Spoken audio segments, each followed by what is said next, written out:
l'enquête, c'est effectivement de démontrer l'attachement du Vendéen, l'attachement des consommateurs à ce préfou qui lie vraiment au département de la Vendée. Et nous, notre travail, c'est ensuite de faire reconnaître en fait cette recette, ce préfou, sur une indication géographique protégée, par exemple, qui va délimiter la production sur une zone géographique reconnue. Et l'intérêt, c'est qu'une fois qu'on aura cette indication géographique protégée, qui peut demander un peu de temps, jusqu'à 4, 5 ans, allez, on va dire 4 ans, eh bien, une fois qu'on a ça, ça veut dire que ce n'est plus délocalisable. Et donc, le produit va rester sur le département, sera produit sur le département, et tout ce qui est valeur ajoutée, tissu économique, tissu social, restera sur le département. Et ça, c'est important pour notre territoire. Pour différencier deux choses, c'est le système de production et le lieu de production et le lieu de vente.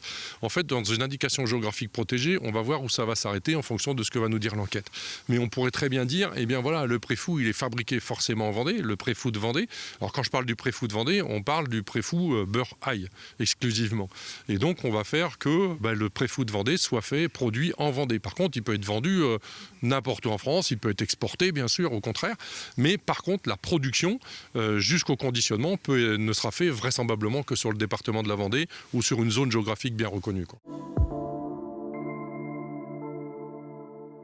Ça va être une reconnaissance déjà pour la Vendée et puis pour tous les artisans boulangers de la Vendée.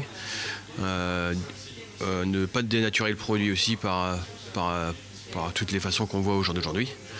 Donc pour nous, ça va être tout va être bénéfique, je pense.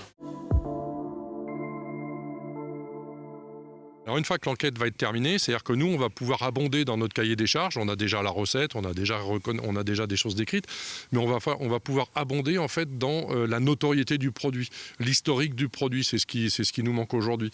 Et une fois qu'on aura ça, on va finir en fait notre dossier et on pourrait déposer ce dossier-là, je pense, à la France au niveau national, on va dire à l'automne 2024 si on a tous les éléments.